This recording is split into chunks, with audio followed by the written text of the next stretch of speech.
कक्षा 10वीं विज्ञान का ये पहला अध्याय है। रासायनिक अभिक्रियाएं एवं समीकरण को हम लोग प्रारंभ करेंगे और काफ़ी अच्छे से हम लोग समझेंगे प्रत्येक लाइन का अर्थ समझते हुए, ताकि आप जब सवाल हल करें आपको कोई परेशानी ना हो। आइए प्रारंभ करते हैं वीडियो को। अपने दैनिक जीवन की निम्नलिखित परिस्थितियों पर ध्यान दीजिए और विचार कीजिए कि क्या होता है जब। तो यहाँ पे कुछ परिस्थितियाँ दी गई हैं और ये परिस्थितियाँ दी गई हैं, ये वास्तव में क्या है, ये सारी रासायनिक अभिक्रियाएं ही हैं, ये सारी घटनाएं। तो देखिए क्या है। पहला, गर्मियों में कमरे के ताप पर दूध को खुला छोड़ दिया जाता है। तो खुला छोड़ने से दूध फट जाता है, तो दूध का फटना होता है, यानी दूध की अवस्था में परिवर्तन जो होता है वो कहलाता है रासायनिक अभिक्रिया होती है। लोहे का तवा तसला कील को आर्द्र वायुमंडल में खुला छोड़ दिया जाता है, तो इससे क्या होता है, उसमें जंग लग जाता है। तो लोहे का जंग लगना भी रासायनिक अभिक्रिया। अंगूर का किण्विन हो जाना, तो एक जटिल कार्बनिक यौगिक सरल कार्बनिक यौगिक में विखंडित हो जाते हैं, ऑक्सीजन की आवश्यकता नहीं पड़ती, वो किण्विन कहलाती है, जो एक रासायनिक अभिक्रिया है। भोजन का पकाया जाना और भोजन का पचना, ये दोनों रासायनिक अभिक्रिया है। हम सांस लेते हैं जिसमें कि क्या होता है, वायवीय श्वसन और अवायवीय श्वसन, तो ये भी क्या है, रासायनिक अभिक्रिया है। तो इन सभी परिस्थितियों में क्या होता है कि वस्तु की यानी जो पदार्थ की वस्तु की प्रारंभिक प्रकृति स्थिति क्या होती है, इसमें परिवर्तन हो जाता है, कुछ ना कुछ काफ़ी ज़्यादा परिवर्तन होता है। तो पदार्थ के भौतिक तथा रासायनिक परिवर्तन के बारे में हम पिछले अध्याय में पढ़ चुके हैं। जब कोई रासायनिक परिवर्तन होता है तो हम कह सकते हैं कि रासायनिक अभिक्रिया हुई। तो यहाँ पे देखिए क्या सवाल उठ रहा है कि आप शायद सोच रहे होंगे कि रासायनिक अभिक्रिया का वास्तविक अर्थ क्या है, हम कैसे जानेंगे कि कोई रासायनिक अभिक्रिया हुई। इस प्रश्न का उत्तर पाने के लिए हम एक्सपेरिमेंट देखते हैं। तो आइए इस एक्सपेरिमेंट को समझते हैं कि ये क्या दिया गया है, इससे क्या निष्कर्ष निकलता है। तो यहाँ पे जो एक्सपेरिमेंट यानी 1.1 क्रियाकलाप दिया गया है, इसका मुख्य उद्देश्य यही है कि रासायनिक अभिक्रियाएं जब होती हैं इनका हम पहचान कर सकें, क्या लक्षण है। तो पहले एक्सपेरिमेंट में क्या है देखिए, एक 2 सेंटीमीटर लंबे मैग्नीशियम रिबन को जब वायु की उपस्थिति में यहाँ पे देखिए इसको जलाया जाता है, तो ये मैग्नीशियम रिबन जो है काफ़ी तेज़ी से जलकर मैग्नीशियम ऑक्साइड में परिवर्तन हो जाता है। यानी इसकी अवस्था पहले मैग्नीशियम थी, ये मैग्नीशियम ऑक्साइड में परिवर्तन हो गया, किसमें, वायु में जलकर। ठीक है, यही ये पूरा एक्सपेरिमेंट है। इसके बाद आगे देखते हैं। तो हमने क्या देखा, हमने ये देखा कि ये जो मैग्नीशियम है रिबन है वो चमकदार लौ के साथ जला और मैग्नीशियम रिबन का दहन हुआ, श्वेत चूर्ण में परिवर्तित हो गया। और ये क्या हुआ, श्वेत चूर्ण में परिवर्तित हो गया, जो मैग्नीशियम ऑक्साइड का चूर्ण है। तो वायु की उपस्थिति में ऑक्सीजन और मैग्नीशियम की होने वाली अभिक्रिया के कारण यह बनती है, जो ये रासायनिक अभिक्रिया है। तो यहाँ पे कार्यकलाप 1.2, 1.3 इन दोनों को देखेंगे और लास्ट में क्या क्या रिजल्ट निकले, क्या क्या हमें इसका रासायनिक अभिक्रिया का लक्षण निकला, वो हम लास्ट में देखेंगे, ये दोनों एक्सपेरिमेंट देखने के बाद। देखिए क्या है क्रियाकलाप 1.2 एक्सपेरिमेंट। एक परख नली में लेड यानी सीसा लेड नाइट्रेट का घोल लीजिए और उसके बाद देखिए इसमें क्या करना है, पोटेशियम आयोडाइड इसमें का घोल मिला लेना है। तो इससे क्या होगा, इससे ये जो पूरा जो है ये पीला रंग प्राप्त होता है, यानी रंग परिवर्तन हो जाएगा।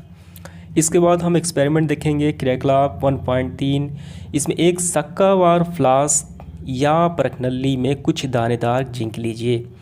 तो यहाँ पे चित्र 1.2 देखिए, यहाँ पे ये क्या है, शक्कावार मतलब शंकु के आकार का ये पात्र है, फ्लास्क है, और इसमें एक दानेदार जिंक का टुकड़ा है और इसमें क्या डाला गया है, तनु सल्फ्यूरिक अम्ल डाला गया है।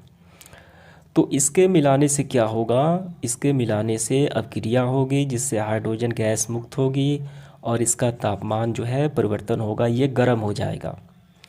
तो यहाँ पे देखिए क्या, जस्ते के दाने आसपास कुछ दिखाई दे रहा है तो बुलबुले उठते हैं, हाइड्रोजन गैस निकलता है और तापमान में कोई परिवर्तन हुआ, जी बिल्कुल हुआ, ये गर्म हो चुका है।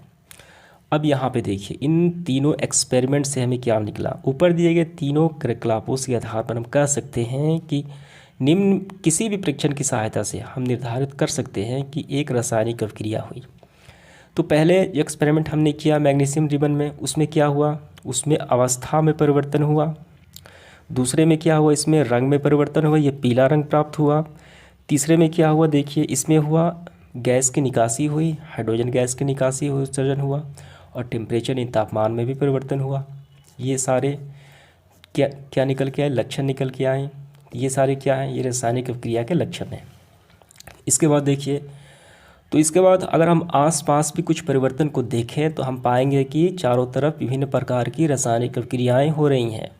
इस अध्याय में हमें पढ़ना है, देखिए वास्तविक तौर पे विभिन्न प्रकार की रासायनिक अभिक्रियाएँ कितने प्रकार की होती हैं और उनका प्रतीकात्मक निरूपण कैसे, उसको अध्ययन करेंगे, कैसे वो घटित होती हैं वो सारी अभिक्रियाएँ, सबका हम अध्ययन करेंगे। ठीक है, तो उम्मीद करता हूँ ये तीनों एक्सपेरिमेंट आपको अच्छे से समझ में आ गए होंगे। इसका मुख्य उद्देश्य था रासायनिक अभिक्रियाओं के लक्षण को बताना, कैसे हम पहचानेंगे। तो चलिए आगे बढ़ते हैं हम। इसके बाद आगे बढ़ते हैं, यहाँ देखिए 1.1 रासायनिक समीकरण। तो क्रियाकलाप 1.1 में हमने क्या देखा, ऑक्सीजन की उपस्थिति में जब मैग्नीशियम रिबन को जलाया जाता है तो मैग्नीशियम ऑक्साइड में वो परिवर्तित हो जाता है। तो इस बात को हम अगर वाक्य के रूप में लिखें, इस रासायनिक अभिक्रिया काफ़ी लंबा हो जाएगा, तो इसको हम शब्द समीकरण के रूप में लिख सकते हैं। इसे कहा जाता है शब्द समीकरण, यानी जो इसमें पदार्थ शामिल है उसको शब्दों के रूप में लिखना शब्द समीकरण कहलाता है। तो ये शब्द समीकरण है और इस शब्द समीकरण को रासायनिक समीकरण के रूप में लिखा जाएगा इसके सूत्रों के निरूपण द्वारा। तो यहाँ पे देखिए शब्द समीकरण में ये LHS कहलाता है और ये RHS कहलाता है। ये क्या कहलाता है, ये सारा ये कहलाता है अभिकारक, जिसमें जितने अभिकारक शामिल होंगे उसके प्लस चिन्ह के साथ इसे संयोजित यानी जोड़ा जाता है LHS की तरफ। ठीक है, तो ये दोनों अभिकारक मिलके मैग्नीशियम और ऑक्सीजन मिलके जो अभिकारक हैं क्या बनाते हैं, उत्पाद के तौर पे मैग्नीशियम ऑक्साइड बनाते हैं। ये उत्पाद कहलाता है RHS में। ठीक, और ये तीर का चिन्ह अभिक्रिया की दिशा बतलाता है। तो ये बातें आप समझ में आ गई आपको। करण को मैग्नीशियम और ऑक्सीजन को मैग्नीशियम ऑक्साइड का बनने के वाले शब्द समीकरण को हम इसको रासायनिक समीकरण के रूप में लिख सकते हैं। ये रहा, यहाँ पे लिखा गया है। ठीक है, अब इसके बाद हम क्या देखेंगे, दोनों तरफ रिएक्ट और प्रोडक्ट में परमाणुओं की संख्या देखेंगे रासायनिक समीकरण को संतुलित करने के लिए। तो यहाँ पे देखिए अगला क्या है, यहाँ पे है संतुलित रासायनिक समीकरण का महत्व। तो इसका क्या महत्व है, क्यों इसको बैलेंस किया जाता है। तो क्लास 9 में हमने पढ़ा है, किसी भी रासायनिक अभिक्रिया में द्रव्यमान का न तो निर्माण होता है न ही विनाश होता है। यानी कोई भी पदार्थ जितना होगा अभिक्रिया से पहले, अभिक्रिया के बाद उसका मूल तत्व वजन जो है वो उतना ही होगा, उनमें कोई परिवर्तन नहीं दिखेगा। तो इस बात को यहाँ पे समझेंगे। इसे कहा जाता है द्रव्यमान संरक्षण का नियम। इसमें द्रव्यमान का न तो निर्माण होता है न ही विनाश होता है। तो मैग्नीशियम को ऑक्सीजन की उपस्थिति में जलाने से मैग्नीशियम ऑक्साइड बनता है। संतुलित रासायनिक समीकरण की बात की जाए, द्रव्यमान संरक्षण के नियम की बात की जाए, तो LHS में देखिए मैग्नीशियम की संख्या 1 है, ऑक्सीजन की संख्या 2 है LHS में। तो ये दोनों की संख्या उस तरफ भी होनी चाहिए। यहाँ पे मैग्नीशियम तो 1 है लेकिन ऑक्सीजन भी 1 है लेकिन यहाँ पे 2 है। तो हमें इस RHS में से 2 बनाना होगा। तो कैसे बनाएं, हम यहाँ पे 2 तो नहीं लिख सकते हैं, 2 बनाने के लिए हम उसके आगे लिखेंगे।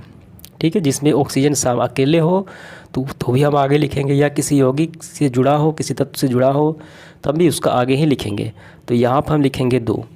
तो 2 लिखने से मैग्नीशियम भी 2 हो गया, ये पूरे का मान बदल गया, ये सबके लिए हो जाता है। मैग्नीशियम भी 2 हो गया और ऑक्सीजन भी 2 हो गया, लेकिन मैग्नीशियम तो यहाँ पर 1 है, तो इसको 2 बनाना होगा। द्रव्यमान संरक्षण के नियम के अनुसार दोनों तरफ तत्वों की परमाणुओं की संख्या इक्वल यानी बराबर होनी चाहिए।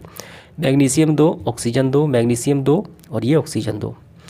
तो इसको कहा जाता है द्रव्यमान संरक्षण के नियम के अनुसार व्यवस्थित करना, संतुलित करना। ये संतुलित हो चुका है। आइए अब इसके बाद देखिए क्या है, यहाँ पे क्रियाकलाप 1 हमने क्या देखा था, जिंक को जब सल्फ्यूरिक अम्ल में डाला जाता है तो हाइड्रोजन गैस मुक्त होती थी, जिंक सल्फेट बनता था वहाँ पे। ठीक है, तो इसको हम कैसे शब्द समीकरण में लिखकर बैलेंस करते हैं। तो ये क्या हो गया, जिंक Zn सल्फ्यूरिक अम्ल, जिंक सल्फेट ZnSO4 हाइड्रोजन। तो इसको बैलेंस किया जाए, कैसे होगा।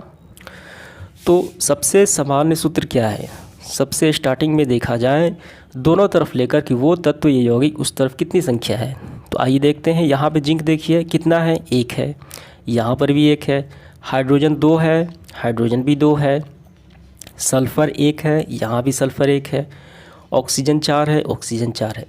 इसे बैलेंस नहीं करना है, ये ऑलरेडी बैलेंस किया गया है। समझ में आ गया।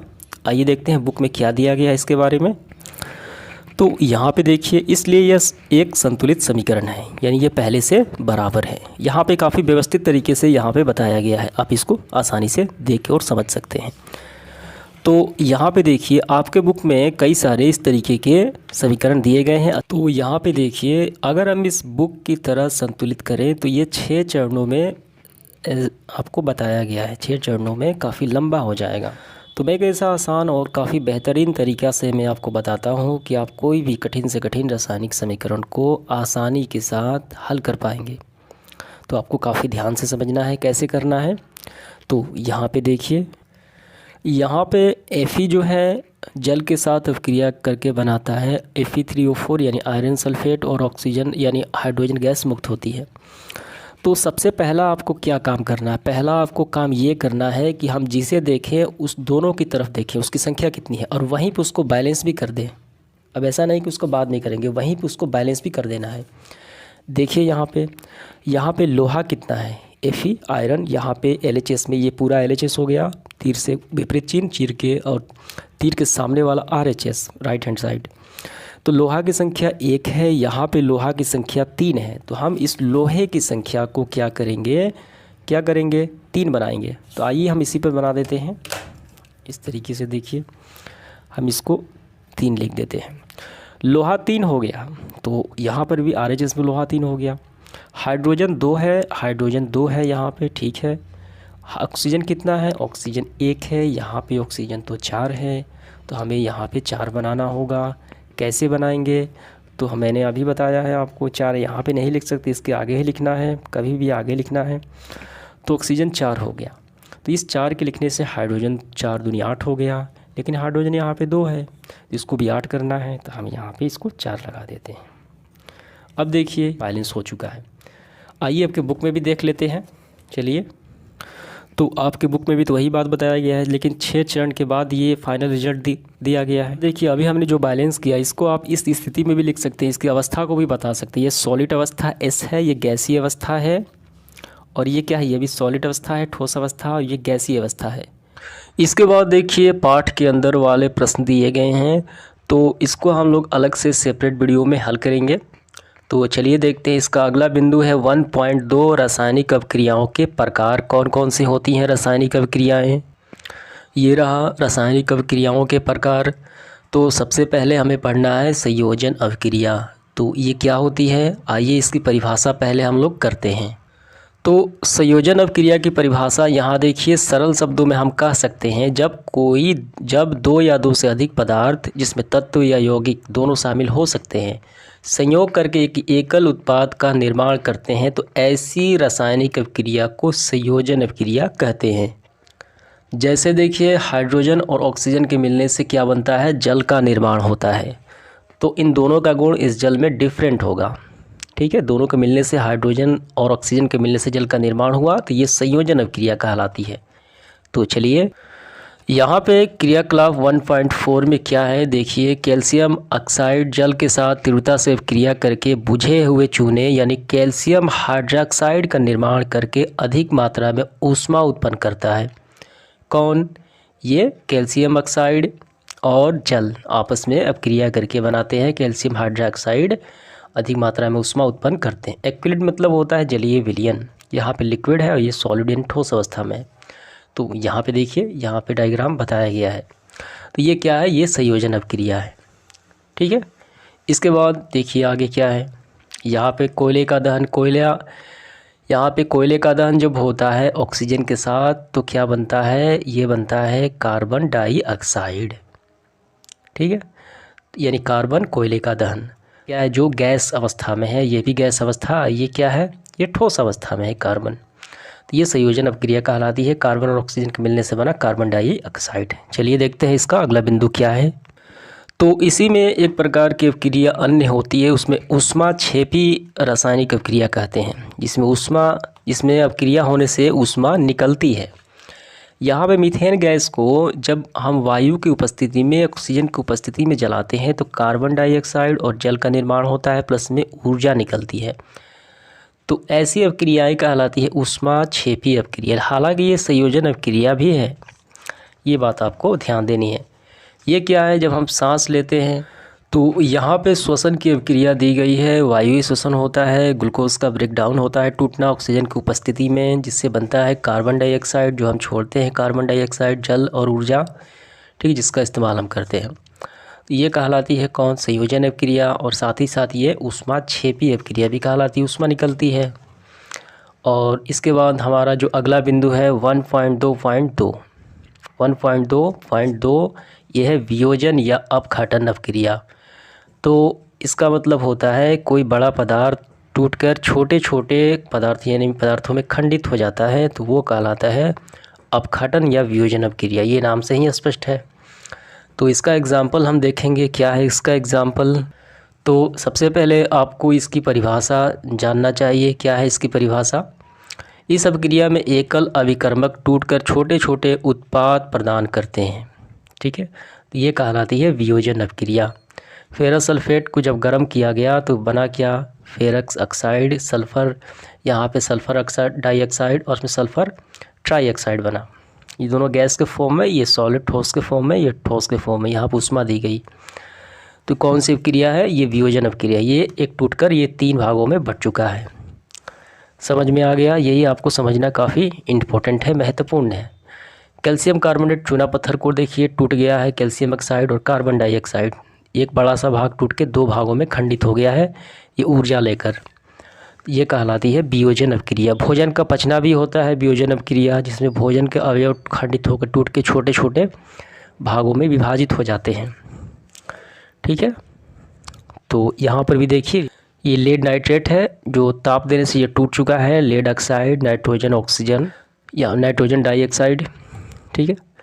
तो यही बातें आपको थोड़ा समझ लेनी है। इसमें आपको एक और बात ध्यान रखनी है कि ऊष्मीय वियोजन अभिक्रिया भी होती है, यानी ऐसी वियोजन अभिक्रिया जिसे होने के लिए ऊष्मा की आवश्यकता पड़े, तो वो कहलाती है ऊष्मा शोषी अभिक्रिया, ठीक है। बिना ऊष्मा को वो अभिक्रिया नहीं संपादित हो पाती है। तो वो कौन सी अभिक्रियाएं हैं, ऊष्मा शोषी कहलाती हैं। आइए देखते। यहाँ पे सिल्वर क्लोराइड को जब सूर्य के प्रकाश में गर्म किया जाता है तो ये 2 भागों में खंडित होता है, एक सिल्वर अर्थात चांदी और क्लोरीन में। और ये भी देखिए एक जैसा ही है, सिल्वर ब्रोमाइड भी ऐसी ही अभिक्रिया करता है जैसा कि ये सिल्वर क्लोराइड करता है। यहाँ पे देखिए सिल्वर ब्रोमाइड, सूर्य का प्रकाश दिया गया तो ये भी सिल्वर और ब्रोमीन में ये टूट चुका है। तो इस प्रकार की अभिक्रिया क्या कहलाती है, इसे कहा जाता है ऊष्मा शोषी अभिक्रिया। इसमें ऊष्मा जो है प्रवेश कर जाती है, यानी छिप जाती है, बिना ऊष्मा के ये संपादित ही नहीं होती। तो यही आपको समझना था, ठीक है। तो आइए देखते हैं इसका अगला बिंदु कौन सा अभिक्रिया है। इसके बाद है हमारा अभिक्रिया विस्थापन अभिक्रिया 1.2.3 में।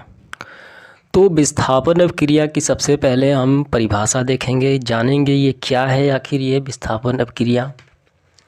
तो इसमें होता क्या है कि एक तत्व होता है जो ज़्यादा क्रियाशील होता है, जब इसे किसी विलयन में हम डालते हैं, किसी यौगिक के विलयन में डालते हैं, तो उस यौगिक में जो तत्व उपस्थित होता है जो उससे कम अभिक्रियाशील है डालने वाले से, तो ज़्यादा अभिक्रियाशील वाला कम अभिक्रियाशील वाले उस यौगिक को विस्थापित कर देता है। इस पूरे प्रोसेस को कहा जाता है विस्थापन अभिक्रिया, ठीक है। तो कैसे होता है, चलिए इसको देखते हैं। तो यहाँ पे देखिए, यहाँ पे जो दिखाया गया है ये क्या है, कॉपर सल्फेट का एक पूरा विलयन है और इसमें लोहे के कील को डाला जाता है। तो ये क्या होगा, इसका, तो आइए देखते हैं। तो इसमें होगा ये कि कॉपर सल्फेट पूरा यौगिक है, एक्विड यानी जलीय विलयन है, उस पात्र में रखा है। तो यहाँ पे इसमें डाला जाता है लोहा और यहाँ पे है कॉपर। सबसे ज़्यादा क्रियाशील कौन सा है दोनों में, तो ये लोहा ज़्यादा क्रियाशील है कॉपर से, क्योंकि इसे मुक्त अवस्था में भी रखने पर इसमें जंग लग जाता है, ऑक्सीजन से अभिक्रिया करता है, ज़्यादा अभिक्रियाशील है। कहने का मतलब लोहा ज़्यादा अभिक्रियाशील है कॉपर से। तो ये लोहा क्या करेगा, इस कॉपर को विस्थापित करके इसके स्थान पे स्वयं आ जाएगा, ठीक है। विस्थापित करना यानी इसको दूर फेंक देना। तो ये कॉपर आ गया यहाँ पे, यानी विस्थापित हो गया किसके द्वारा, इस लोहे के द्वारा। तो इसे कहा जाता है विस्थापन अभिक्रिया। यहाँ पे लोहे के स्थान पे अन्य धातु भी हो सकती हैं, लेकिन इससे ज़्यादा अभिक्रियाशील होनी चाहिए, तभी ये इसको विस्थापित कर पाएगा, अन्यथा नहीं कर पाएगा, ठीक है। अब यहाँ भी देख लीजिए, ये एक और दिया गया एग्जाम्पल, कॉपर सल्फेट है, कॉपर सल्फेट को जिंक डाला जाता है तो यहाँ पे क्या होता है, जस्ता जो है कॉपर से ज़्यादा क्या होता है, अभिक्रियाशील होता है जस्ता। तो ये जस्ता क्या करेगा आप बताइए, इस कॉपर को हटा देगा और इसके स्थान पे स्वयं आ जाएगा और कॉपर को विस्थापित कर देगा। तो इसे हम कहेंगे जस्ते ने कॉपर को विस्थापित कर दिया है, तो ये कॉपर सल्फेट के विलयन से, तो ये कहलाता है क्या, विस्थापन अभिक्रिया। एक और देखिए यहाँ पे कॉपर क्लोराइड, तो यहाँ पे कॉपर से ज़्यादा क्रियाशील कौन सा है, पीबी। पीबी मतलब लेड होता है, सीसा।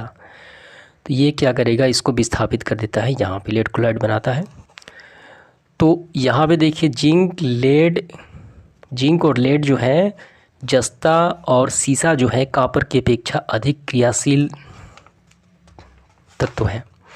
वे कॉपर को उसके यौगिक से विस्थापित कर देते हैं। तो इसका रिजल्ट यही निकला, मैंने अभी बताया आपको, जो ज़्यादा क्रियाशील होगा वही विस्थापित कर पाएगा। इसका मतलब यही होता है और ये कहलाता है पूरा विस्थापन अभिक्रिया। उम्मीद करता हूँ ये आपको समझ में आ गया होगा अच्छी तरीके से विस्थापन अभिक्रिया क्या होती है आखिर। इसके बाद हम लोग देखेंगे द्विविस्थापन अभिक्रिया। ये क्या होती है द्विविस्थापन अभिक्रिया। इसमें कोई दो यौगिक होते हैं आपस में रिएक्ट करके, यानी अपने आयनों का आदान प्रदान करके प्रतिफल के रूप में यानी प्रोडक्ट के तौर पे दो नए यौगिक का निर्माण करते हैं। तो ये कहलाती है द्विविस्थापन अभिक्रिया, यानी आयनों का आदान प्रदान एक्सचेंज करके, विनिमय करके। आइए देखते हैं एग्जाम्पल, आपको समझ में आ जाएगा। तो यहाँ पे समझिए आप, ये पहला यौगिक है सोडियम सल्फेट, दूसरा है बेरियम क्लोराइड, आपस में रिएक्ट करते हैं। यहाँ पे एक्विस यानी ये दोनों जलीय विलयन है, एक्विस है, तो आपस में रिएक्ट करते हैं कैसे, अपने आयनों का आदान प्रदान करके। ये पहले वाला है, देखिए इसके लास्ट वाले के साथ सोडियम क्लोरीन के साथ, तो बन गया सोडियम क्लोराइड यानी नमक। इसका लास्ट वाला इसके पहले वाले के साथ, ठीक है, तो Ba और SO4, तो ये बन गया बेरियम सल्फेट। तो इस तरीके से आयन का निर्माण करके दो यौगिक का निर्माण करते हैं और ये श्वेत अवक्षेप प्राप्त होता है। इसे श्वेत अवक्षेप इसे कहा जाता है बेरियम सल्फेट को। तो इस पूरी अभिक्रिया कहलाती है द्विविस्थापन अभिक्रिया। तो ये बातें आपको समझ में आ गई, यही इसमें इम्पोर्टेंट है कि दो यौगिक अपने आयनों का आदान प्रदान करके दो नए यौगिक का निर्माण करते हैं। इसके बाद है हमारा, ये काफ़ी महत्वपूर्ण है, उपचयन और अपचयन अभिक्रियाएँ। ये क्या होती हैं, तो सिंपल तरीके से अगर समझें हम, तो उपचयन का मतलब होता है किसी यौगिक या तत्व के साथ ऑक्सीजन जब जुड़ जाता है तो उसे उपचयन अभिक्रिया कहते हैं। जब किसी तत्व या यौगिक से ऑक्सीजन का हटता है, ऑक्सीजन का ह्रास होता है, तो उसे अपचयन कहते हैं। यानी आपको यहाँ पे ध्यान देना है परिभाषा, अपक्रिया के समय जब किसी पदार्थ में ऑक्सीजन की वृद्धि होती है उपचयन, यहाँ पे वो है उपचयन। जब ऑक्सीजन का ह्रास होता है, कमी होती है, तो उस अभिक्रिया को कहते हैं अपचयन, ठीक है। तो यहाँ पे देखिए, यहाँ पे कॉपर है, तो इस कॉपर के साथ, और ये देखा जाता है सिर्फ LHS में, LHS से देखा जाता है रिएक्ट के तौर पे। कॉपर के साथ ऑक्सीजन जुड़ा तो बन गया क्या, कॉपर ऑक्साइड। कॉपर अकेले था, ऑक्सीजन जुड़ने से कॉपर ऑक्साइड, यानी इसमें ऑक्सीजन जुड़ रहा है। तो इसका मतलब क्या हुआ, ये कौन सी अभिक्रिया है, तो ये हो गया उपचयन अभिक्रिया, ऑक्सीजन का योग हो रहा है। यहाँ पे देखिए कॉपर ऑक्साइड प्लस में हाइड्रोजन, हाइड्रोजन के जुड़ने से इस कॉपर का ऑक्सीजन ख़त्म हो रहा है, हाइड्रोजन के जुड़ने से इस कॉपर का ऑक्सीजन तो हट रहा है। यहाँ पे देखिए, यहाँ पे COO है, वो के साथ है, लेकिन यहाँ पे सिंगल हो गया, और ये हाइड्रोजन जो है, हाइड्रोजन के साथ ऑक्सीजन जुड़ रहा है। तो सीधे आपको यही समझना है, यहाँ पे ऑक्सीजन का ह्रास हो रहा है, तो ये हो गया क्या, ये हो गया उपचयन, ठीक है। ये दोनों अभिक्रियाएँ साथ साथ होती हैं। तो ये एग्जांपल्स हम समझेंगे, आइए देखते हैं। इसलिए इसे रिडॉक्स अभिक्रिया कहा जाता है। इसे क्या कहा जाता है, उपचयन और अपचयन दोनों अभिक्रियाएँ साथ होती हैं, इसे रिडॉक्स अभिक्रिया कहते हैं। देखिए यहाँ पे कॉपर ऑक्साइड जब हाइड्रोजन से मिलता है तो इस कॉपर ऑक्साइड का ऑक्सीजन तो हट रहा है, इसलिए कॉपर बच गया, और यहाँ पे हाइड्रोजन के साथ ऑक्सीजन जुड़ रहा है। तो यहाँ पे ऑक्सीजन ह्रास होना कहलाता है उपचयन। ऑक्सीजन इसका ह्रास हुआ तो CO बन गया, और यहाँ पे हाइड्रोजन के साथ ऑक्सीजन जुड़ गया तो ये उपचयन हो गया। इसलिए इस पूरे में उपचयन और अपचयन दोनों साथ हो रही हैं, ये दोनों अभिक्रियाएँ, इसलिए रिडॉक्स अभिक्रिया कहते हैं। अन्य उदाहरण देखिए आप, जिंक ऑक्साइड जब कार्बन से मिलता है तो बनता है Zn + CO। यहाँ पे Zn के साथ ऑक्सीजन है, लेकिन ऑक्सीजन तो हट गया। हटने से क्या हुआ, ये उपचयन हो गया। और यहाँ पे कार्बन के साथ ऑक्सीजन जुड़ गया, तो इसका मतलब इसका उपचयन हो गया। ठीक है, तो ये दोनों एक साथ हो रही हैं। तो आपको ये परिभाषा इसका लिखना है। सबसे पहले ऊपर के उदाहरणों के आधार पर हम कह सकते हैं कि यदि हम किसी अभिक्रिया के पदार्थ का उपचयन तब होता है जब उसमें ऑक्सीजन की वृद्धि। ठीक है, पूरी परिभाषा यही है। पूरी परिभाषा इसे कहा जाता है हाइड्रोजन और ऑक्सीजन के सापेक्ष परिभाषा, दोनों को मिलाकर परिभाषा। ठीक है, तो ऑक्सीजन की वृद्धि हो या हाइड्रोजन का ह्रास हो तो उसे उपचयन कहा जाता है। लेकिन हम मोटे तौर पे देखते हैं सिर्फ ऑक्सीजन का जुड़ना ही। ठीक है, लेकिन पूरी परिभाषा यही है। पदार्थ का अपचयन तब होता है जब ऑक्सीजन का ख़त्म होना लेकिन हाइड्रोजन जुड़ रहा हो, उस अवस्था में। तो उपचयन और अपचयन आपको समझ में आ गया। ये अभिक्रिया काफ़ी आसान है। इसके बाद देखिए 1.3, क्या हमारे आसपास जीवन में उपचयन अभिक्रियाओं को प्रभाव को देखा है? बिल्कुल देखते हैं। उपचयन का मतलब क्या होता है? ऑक्सीजन का जुड़ना और हाइड्रोजन का ह्रास होना। यानी क्या है, संक्षारण हो रहा है। संक्षारण का मतलब क्या है, किसी धातु पे एक विशेष प्रकार की परत जम जाती है, जैसे लोहे का जंग लगना, चांदी के ऊपर नीले रंग का लगना, वो संक्षारण कहलाता है। ये बातें आपको समझ में आ रही है? किसके कारण होता है? ये ऑक्सीकरण के कारण होता है। वस्तुएं संक्षारित हो जाती हैं, ये ऑक्साइड बनाती हैं वायु के संपर्क में आकर। इसके बाद देखिए 1.3.2 विकृत गंधिता, यानी उसमें खराब गंध आ जाता है। खाने वाले पदार्थ में जब प्रदूषित हो जाता है, उसमें गंध आ जाता है, तो उसे विकृत गंधिता कहते हैं। इसमें वसायुक्त तैलीय खाद्य सामग्री जब लंबे समय तक रखा जाता है तो उसका स्वाद या गंध कैसी होती है, अर्थात उसका उपचयन होता है ऑक्सीजन के संयोग करने से। ठीक है, तो उपचयन होने से तेल और वसा विकृत गंध हो जाते हैं, दूषित पदार्थ हो जाते हैं, खराब हो जाते हैं, तो स्वाद और गंध बदल जाते हैं। तो इसे क्या किया जाता है कि ऑक्सीजन के प्रति इसका उपचयन रोकने के लिए ऑक्सीजन को निकाल के चिप्स के पॉकेट में नाइट्रोजन भर दी जाती है, जिससे क्या होता है, उसका उपचयन नहीं हो पाता, क्योंकि वहाँ पे नाइट्रोजन है, ऑक्सीजन तो है नहीं। समझ में आ गया विकृत गंधिता क्या है। इसमें कई प्रश्न पूछे जाते हैं। तो मैंने आपको बताया कि अभ्यास के जो पाठ के अंदर प्रश्न है ये हम देखेंगे अलग, और इसके अभ्यास के प्रश्न उत्तर ऑलरेडी हल कर दिए गए हैं। तो मिलते हैं इसके अगले वीडियो में। धन्यवाद।